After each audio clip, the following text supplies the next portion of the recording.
अन्नदाता। पग पग पर है संग तुम्हारे अन्नदाता। लहू किसानों का बन के पसीना सींचता है धरती का सीना। मेहनत का तेरी हक दिलवाने, नई तकनीक नई खोज बताने।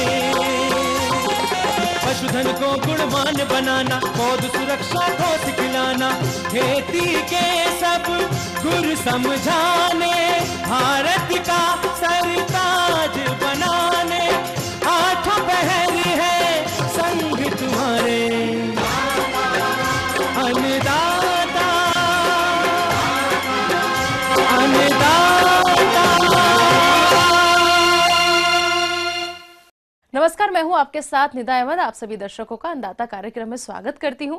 हर रोज की तरह कार्यक्रम में लेकर आई हूं खेतीबाड़ी से जुड़ी हुई बहुत सी लाभकारी जानकारियां।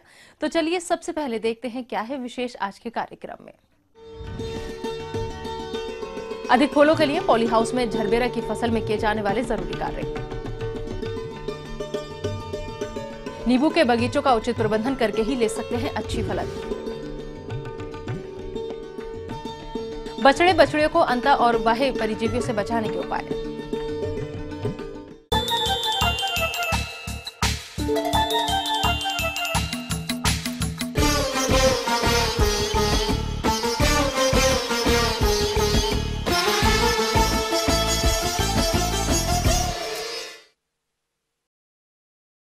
पॉली हाउस में झरबेरा की खेती आज के समय में अच्छी आय का जरिया बनता जा रहा है। इसकी खेती से मिलने वाले लाभ को देखते हुए प्रदेश के किसानों का रुझान इसकी खेती की तरफ काफी बढ़ रहा है।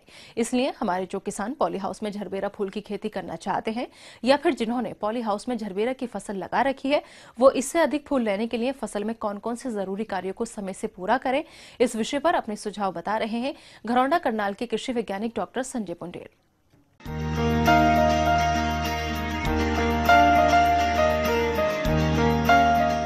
झरबेरा फूल आज के समय में सबसे महत्वपूर्ण व्यावसायिक फूल बनता जा रहा है, जिसकी मांग देश एवं विदेशों में देखते हुए देश और प्रदेश के प्रगतिशील किसान व्यावसायिक स्तर पर इसकी खेती कर खूब लाभ कमा रहे हैं, जिसके कारण पूरे देश में इसकी खेती की तरफ रुझान बढ़ रहा है।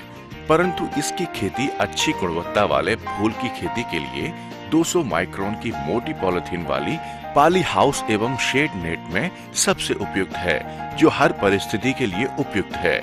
बस जरूरी है कि इसकी खेती के लिए भूमि चुनाव से लेकर फूल को बाजार में बेचने तक सभी प्रबंधनों को सही तरीके से संपादित करें। हम आपको आज झरबेरा की खेती के बारे में बताते हैं, हम कैसे इसको प्रोटेक्टिव कल्टीवेशन में कर सकते हैं। सबसे पहले झरबेरा में है, जो मैं खड़ा हूँ यहाँ पे झरबेरा का ही प्लॉट है। इसमें हम क्या करते हैं, इसके जो बेड बनाते हैं स्टार्टिंग में। स्थान चयन एवं भूमि चुनाव की तो इसकी खेती के लिए जमीन समतल हो तथा ऊंचे स्थान पर हो, जहां हवा का रुकाव न हो। कम से कम 30 मीटर की दूरी तक कोई भी बहुमंजिला इमारत न हो तथा अच्छी गुणवत्ता एवं सिंचाई जल की व्यवस्था हो, वहां पर करनी चाहिए। प्लेन खेत है तो प्लेन खेत में हम पहले बेड बनाएंगे। बेड हमारी रहेगी 45 सेंटीमीटर ऊंची और 70 सेंटीमीटर नीचे से बॉटम है। टॉप है उसका 60 सेंटीमीटर का। ये हमारी बेड बन गई।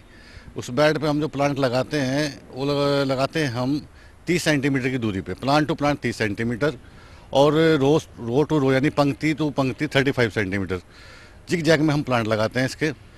और इसको जुलाई अगस्त का महीना छोड़ के हम कभी भी ट्रांसप्लांट कर सकते हैं खेत में। जुलाई अगस्त में इसलिए नहीं करते क्योंकि उसमें हाई टेम्परेचर रहता है, ह्यूमिडिटी कम रहती है, तो उसमें प्लांट का हमारे मोटिलिटी परसेंटेज बढ़ जाता है। इसलिए हम उस महीने में झरबेरा की प्लांटेशन नहीं करते हैं। यदि झरबेरा फूल की किस्मों की बात करें तो झरबेरा फूल की किस्में विभिन्न रंगों की होती हैं, जैसे लाल, पीला, मैरून, सफेद, गुलाबी। इसके अलावा बहुरंगी किस्में हैं। यदि झरबेरा फूल को खुले में उगाया जाए तो इसकी गुणवत्ता एवं आकार दोनों अच्छी नहीं रहती। बाजार मांग एवं रंगों के अनुसार निम्न प्रकार हैं, जिसमें से इसका चयन कर आप झरबेरा की खेती कर सकते हैं, जो इस प्रकार हैं।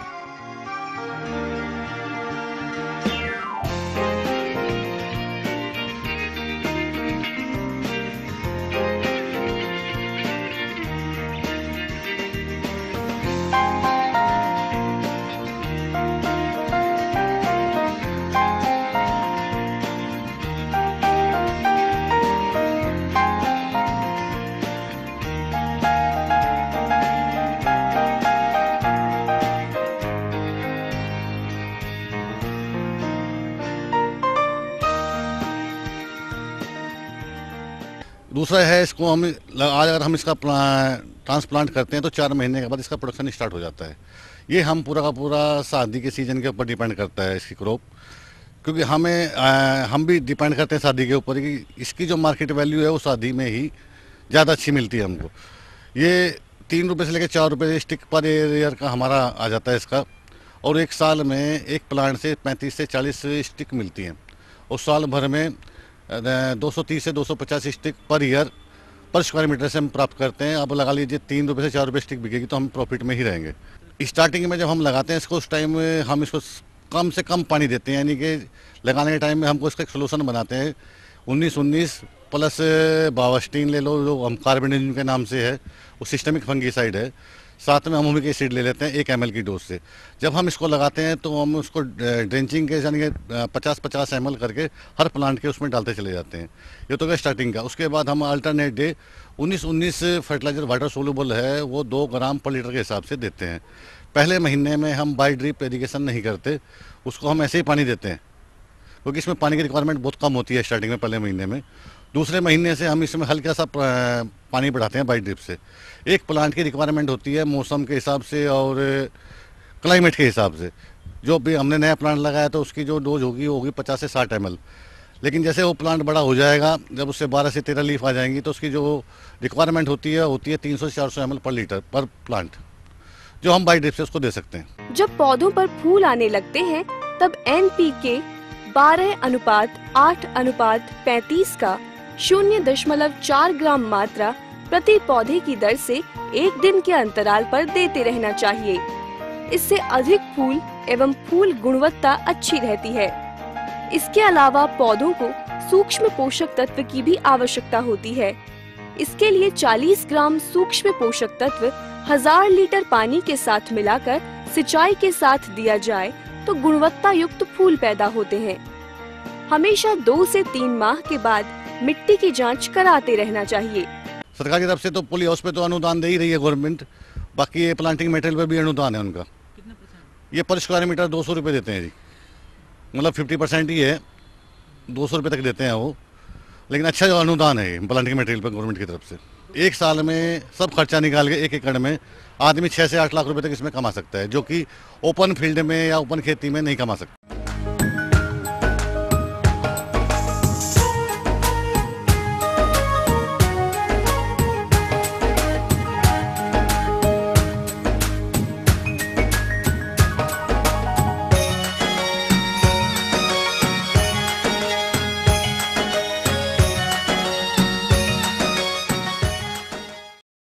किसान साथियों, नींबू के पौधे हर क्षेत्र में उगाए जाते हैं और ये पौधे अधिक ठंड और गर्मी के प्रति संवेदनशील होते हैं। लेकिन नींबू की मांग मंडियों में हमेशा बनी रहती है, जिससे किसान भाइयों को अच्छा लाभ होता है। इसलिए इस मौसम में इनके बगीचों का उचित प्रबंधन करना जरूरी होता है। तो आइए नींबू बाग के प्रबंधन से जुड़ी कुछ महत्वपूर्ण जानकारी लेते हैं। किसान भाइयों, आज बात करते हैं हम नींबू की उद्यानों में इस समय क्या क्या क्रियाएं की जाए। नींबू का जो फरवरी महीने में फ्लावरिंग शुरू हो जाती है, पहला काम नींबू में यह है कि रूट की जो प्रूनिंग करनी पड़ती है, ये 3 साल में एक बार होता है। और प्रूनिंग करने के लिए आप ये देखेंगे कि जो तने के बिल्कुल पास में, तने के लगभग 1 फीट दूरी तक आप सीधा एक गड्ढा बना दीजिए और यहाँ पे जो है रेशे के समान कुछ जड़ें होगी, बारीक बड़ी जड़ों को आप नहीं काटें, और इतनी दूरी के अंदर इसके पास से लेके यहाँ तक जितना भी रेशा है उस रेशे को निकाल दीजिए और बड़ी जड़ों को आप सुरक्षित रहने दीजिए। किसान भाइयों, नींबू के बाग से अच्छा उत्पादन लेने हेतु इसमें निराई गुड़ाई करना भी बहुत जरूरी होता है, जिससे बाग में किसी प्रकार के खरपतवार नहीं हो। इसके साथ साथ में ही दूसरी जो भी शाखाएं सूखी हुई है इसको आप प्रून कर दीजिए, उनमें आप काट दीजिए, या ये जो वाटर सकर्स निकले हुए होते हैं इस प्रकार के सफ़ेद रंग के सीधे, बिल्कुल सीधे जो सकर्स होते हैं, ये यहाँ से इसको आप काट के हटा दीजिए, क्योंकि इन पे कभी भी फ्रूटिंग नहीं होती है और ये पौधों को काफ़ी कंजस्टेड कर देते हैं। ये क्रिया भी अभी की जा सकती है। जैसे ही आप इसकी प्रूनिंग करते हैं, प्रूनिंग करने के बाद में इस पर ब्लाइटॉक्स का स्प्रे कर दें, या इसका जो तना है नीचे से लेकर के ऊपर तक, यहाँ तक 3 फीट ऊंचाई तक उसको बॉर्डेक्स पेस्ट के द्वारा आप पेस्टिंग कर दीजिए। किसान भाइयों, नींबू के बाग से अधिक फलों की प्राप्ति हेतु आवश्यक पोषक तत्वों को समय पर देना चाहिए। तो वे कौन कौन से पोषक तत्व हैं, आइए जानते हैं। तो एक 5 वर्ष का जो पौधा है उसमें लगभग 30 से 40 किलोग्राम अच्छी प्रकार से सड़ी हुई खाद, साथ में ही लगभग 2.5 किलोग्राम एनपीके जो मिक्सर के रूप में प्राप्त होता है वो आप इस एरिया में आप बिखेर दीजिए। और बिखेरने के बाद में इसके साथ साथ में नीम खली 1 किलोग्राम नीम खली प्रति पौधे के हिसाब से इस पेरीफेरी में जो मुख्य तने से 1.5 फीट से दूर से लेकर के 3.5 फीट की दूरी में आप अच्छी तरह से बिखेर के उसको इस प्रकार से मिला दीजिए कि जड़ों के आसपास में ही रहे और उसके बाद में इरिगेट कीजिए। जब फ्लोरिंग शुरू हो जाती है उसके बाद में इसमें बहुत ही कम पानी की आवश्यकता होती है जब तक कि इसमें फ्रूट सेटिंग नहीं हो जाती है। बहुत सारे किसान भाई पुष्पन की क्रिया को देख करके इसमें हेवी इरिगेशन कर देते हैं। उससे क्या होता है कि पौधा पुनः ग्रोथ करने लग जाता है और फूल जो है सारे झड़ जाते हैं। इसके अलावा किसान भाइयों, जैसे जैसे तापक्रम में वृद्धि होने लगती है वैसे ही सफेद मक्खी कीट का प्रकोप होने लगता है जो कि नींबू के पौधों को भारी क्षति पहुंचाती है। तो समय रहते इसका नियंत्रण करना बहुत आवश्यक हो जाता है। आधा ml इमिडाक्लोरोपिड 1 लीटर पानी में मिला करके आप पूरे बगीचे में छिड़काव कीजिए और 1 हेक्टेयर बगीचे के लिए लगभग 750 से 800 लीटर पानी की आवश्यकता पड़ती है। इसी के साथ साथ में अगर पत्तियों के ऊपर चिड़िया की आंख के समान छोटे छोटे स्पॉट दिखाई दे रहे हैं, इसका मतलब यह है कि उसमें कैंकर बीमारी लगी हुई है और इससे बचने के लिए स्ट्रेप्टोसाइक्लिन की 1 ग्राम मात्रा प्रति 15 लीटर पानी में मिला करके आप 15 दिन के अंतर पे 3 बार छिड़काव करें ताकि जब फल बन करके तैयार हो तो उसमें किसी भी प्रकार का दाग धब्बा नहीं आए। इसी के साथ साथ में किसान भाइयों, इसमें एक गोंद निकलने की समस्या होती है। जैसे इस प्रकार से आप देख रहे हो कि ये पौधा जहाँ से डैमेज हुआ है वहाँ से ये गोंद निकलना शुरू हो जाता है, जो नीचे तने तक ये गोंद निकलता है। इससे पौधा धीरे धीरे कमजोर होकर के डाईबैक इसमें लग जाता है। इससे बचने के लिए इस गोंद को आप एक बार हटा दीजिए और हटाने के बाद में यहाँ पे कॉपर ऑक्सीक्लोराइड या चूना और नीला थोथा का मिक्सर, जिसको बोर्डेक्स पेस्ट बोलते हैं, 1:1:10 का पेस्ट बना करके आप इसके ऊपर पेस्टिंग कर दीजिए, जिससे इसको आसानी से रोका जा सकता है। पेस्टिंग करने के बाद में कॉपर ऑक्सीक्लोराइड की 2 ग्राम मात्रा 1 लीटर पानी में मिला करके भी आप छिड़काव करें ताकि इसको बहुत ही शीघ्रता से इसको नियंत्रित किया जा सके।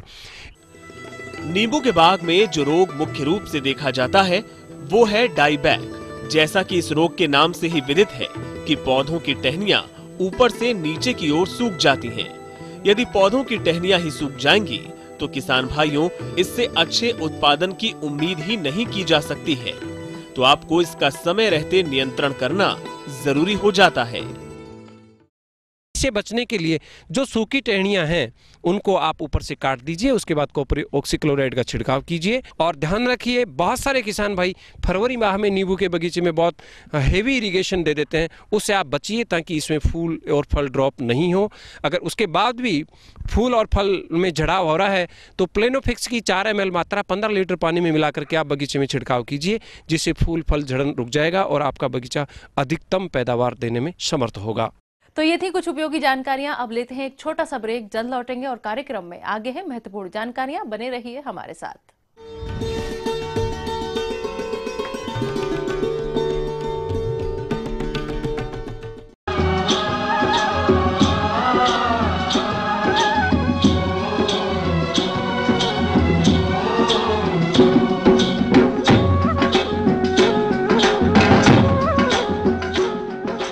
ब्रेक के बाद एक बार फिर से आप सभी दर्शकों का अन्नदाता कार्यक्रम में स्वागत है। बढ़ते हैं अगली प्रस्तुति की ओर।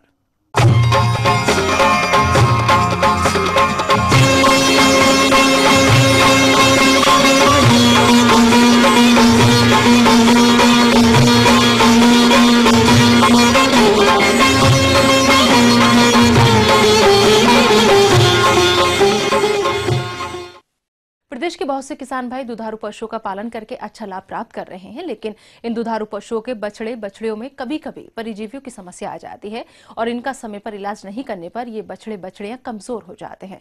तो कैसे बचाएं इन परिजीवियों से अपने बछड़े बछड़ियों को, इस बारे में जानकारी दे रहे हैं पशु विशेषज्ञ डॉक्टर विकास जायसवाल। किसान भाइयों, लवारों में, छोटे जानवरों में दो तरह के मेन कीड़े की समस्या होती है, एक अंतःपरजीवी और एक बाह्य परजीवी। अंतःपरजीवी जो पेट के अंदर रहते हैं, आंतों के अंदर रहते हैं, ये आंतों से अपना पोषण लेते रहते हैं और जो पोषण हमारे जानवर को मिलना चाहिए वो पोषण ये कीड़े ले जाते हैं। दुधारू पशुओं में ब्यात के बाद उसके नवजातों में पेट के कीड़ों की समस्या अधिक देखने में आती है, जिसके कारण नवजातों के विकास में बाधा उत्पन्न होती है और कभी कभी उचित समय पर इसका इलाज नहीं करने पर नवजातों की मृत्यु भी देखने में आती है। तो इस समस्या के कारक, लक्षण और बचाव के उपाय क्या हैं? आइए जानते हैं। तो अंतःपरजीवी, जैसा किसान भाइयों मैंने बताया कि ये लाखों करोड़ों की संख्या में अंडे देते हैं और ये गोबर के साथ, मल के साथ आपके फील्ड में, आपके खेत में, इन जगहों पे फैल जाते हैं। और जो छोटे लवारे हैं, इनकी आदत होती है नीचे की चीज़ों को बीनने की, खाने की, तो इससे ये पेट में चले जाते हैं और पुनः इनका जो है वयस्क होके और खून चूसना चालू कर देते हैं। तो किसान भाइयों, सबसे पहले मैं बताऊं कि जो सबसे बड़ी समस्या है वो गोल कृमियों की है। वैसे तो 3 प्रकार के कृमि पाए जाते हैं, गोल कृमि, फीता कृमि और एक लीवर फ्लूक जिसको बोलते हैं, जिसको चपटा कृमि बोलते हैं।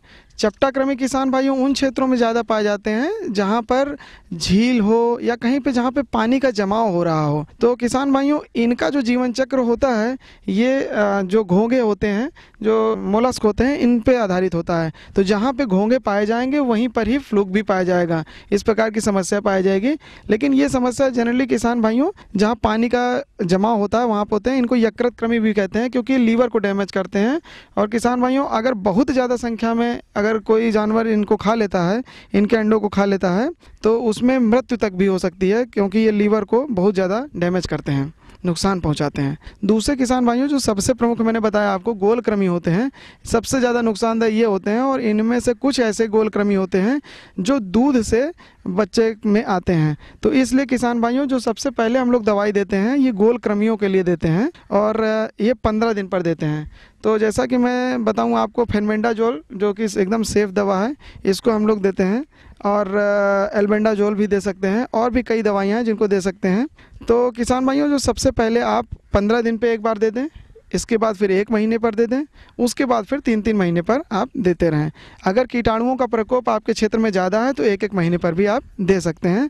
ये डिपेंडिंग ऑन जो वहाँ की कंडीशंस हैं उसके अनुसार ही आप ऐसा करें। और वैसे साल में कीड़ों का जो दवाई दी जाती है वो 3 बार दी जाती है, हर मौसम के शुरू होने से पहले और बरसात में शुरू होने से पहले और बाद में। तो इस प्रकार से किसान भाइयों आप कीड़ों से निजात पा सकते हैं, गोल कृमियों से। किसान भाइयों, जो अंतःपरजीवी हैं, अगर आप ये कहें कि कैसे हम पहचानेंगे कि आपके जानवर में अंतःपरजीवी हैं, तो किसान भाइयों इसके जो सबसे प्रमुख लक्षण है कि ये जो है जानवर आपका सूखता चला जाएगा। आप चारा दे रहे हैं, खाना दे रहे हैं, दूध पिला रहे हैं, लेकिन आपका सूखता जा रहा है जानवर, खाना खा रहा है, डाइजेस्ट भी उसका अच्छा हो रहा है।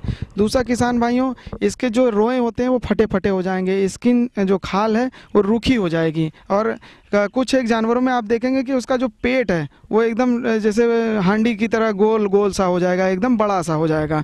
और पशु सूखा होगा, पेट बड़ा सा होगा। तो ये एक इसकी पहचान है। दूसरा, अगर बहुत ज़्यादा संख्या में है तो कभी कभी जानवर पोंकने भी लगता है, तो पोंकने वाली समस्या आती है। तो ये सब इसके प्रमुख लक्षण हैं। और नियमित रूप से कीड़े की अगर आप दवा देते रहें तो इससे आसानी से आप छुटकारा पा सकते हैं। तो किसान भाइयों, अब मैं आपको दूसरी जो समस्या है वो है कि वाह्य परजीवी। वाह्य परजीवी किसान भाइयों जो शरीर के बाहर रहते हैं। और अब बात करते हैं बाह्य परजीवियों के बारे में। तो कौन कौन से परजीवी हमारे दुधारू पशुओं के संपर्क में आकर उन्हें नुकसान पहुंचाते हैं तथा इन परजीवियों से किसान भाई अपने दुधारू पशुओं को कैसे बचाएं, आइए जानते हैं। जैसे चिचड़ी हो गई, कांठे हो गए, खिलौनी हो गए, चपटी हो गए, ये जो आप बोलते हैं ये अलग अलग क्षेत्रों में अलग अलग नामों से जाने जाते हैं।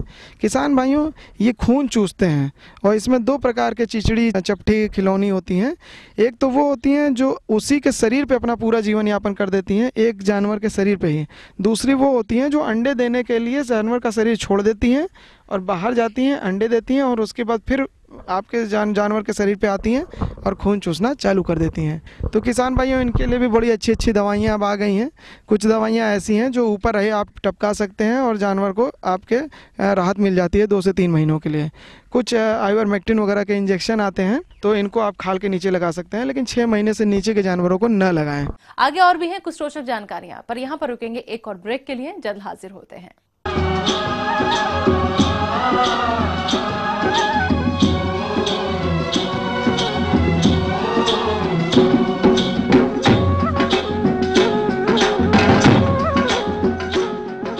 ब्रेक के बाद आप सभी दर्शकों का स्वागत है। चलिए अब रुक करते हैं अगली कड़ी की ओर।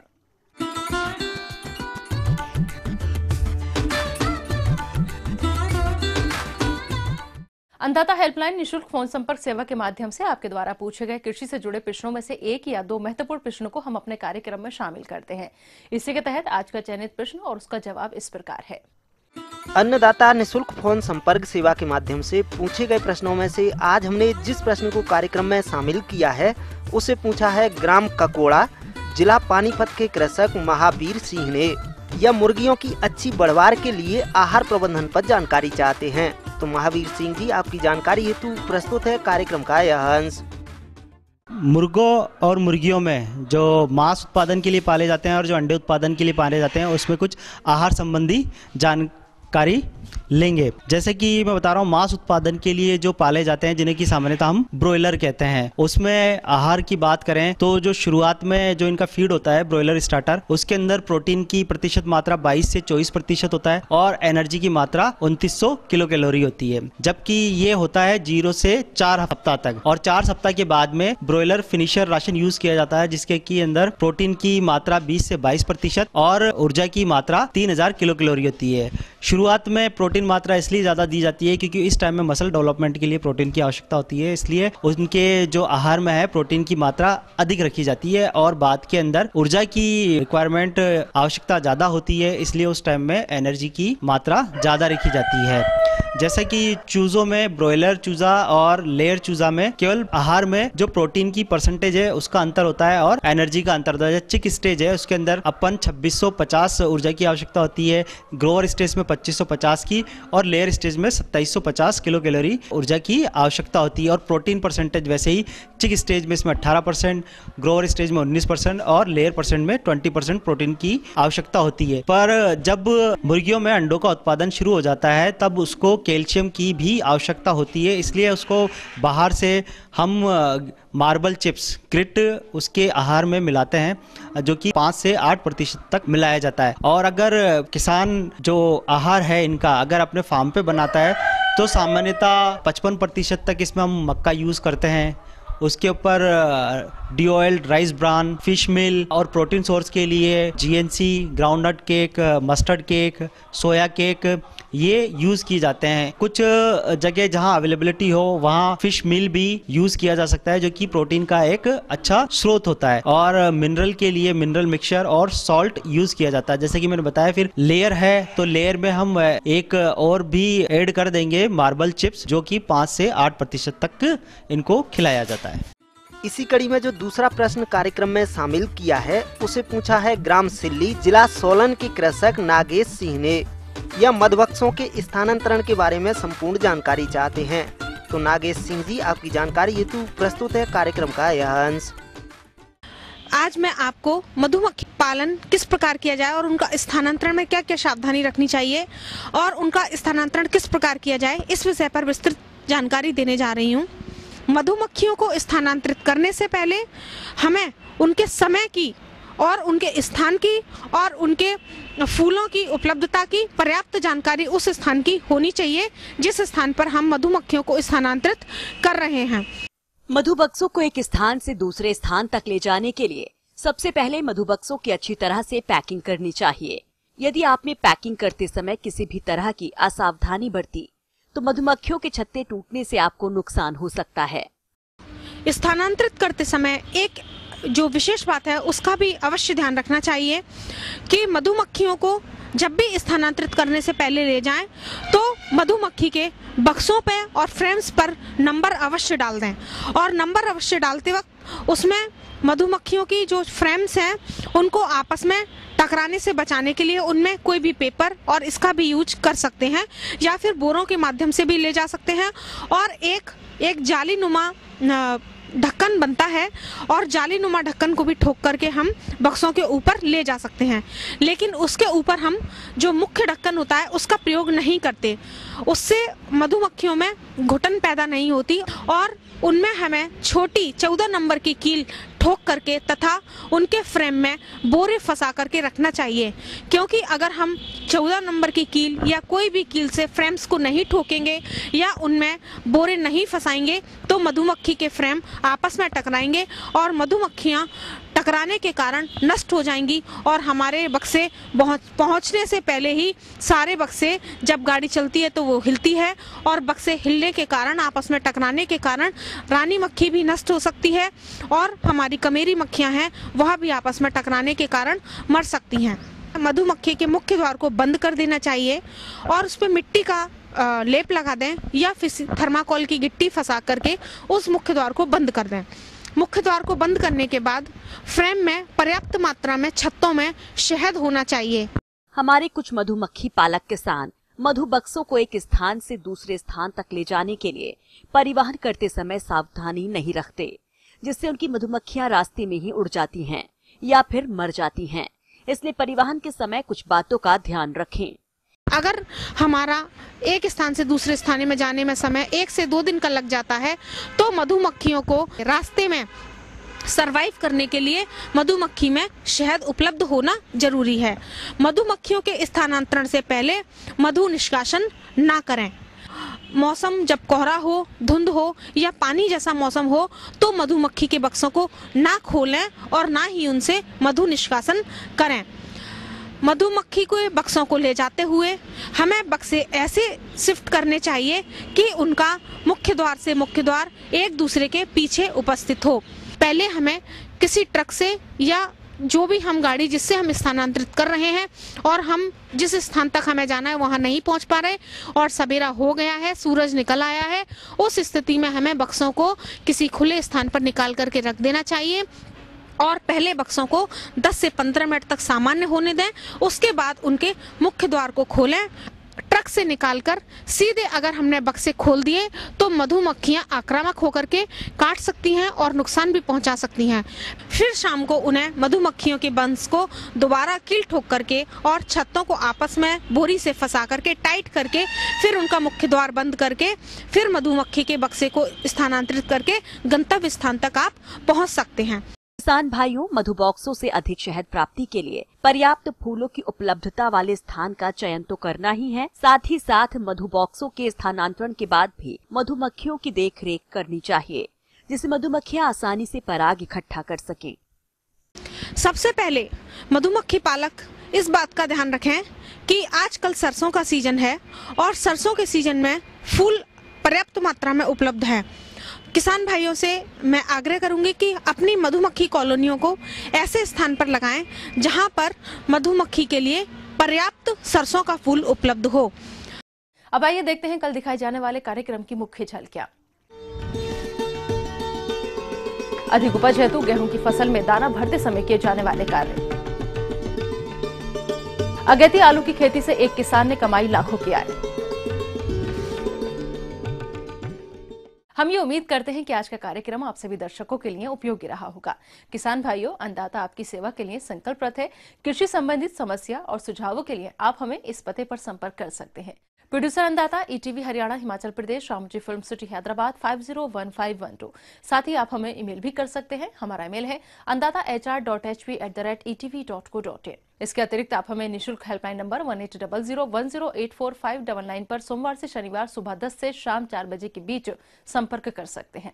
फिलहाल अन्नदाता की पूरी टीम को दीजिए इजाजत। कल फिर इसी समय आपसे होगी मुलाकात कृषि संबंधित कुछ और महत्वपूर्ण जानकारियों के साथ। नमस्कार।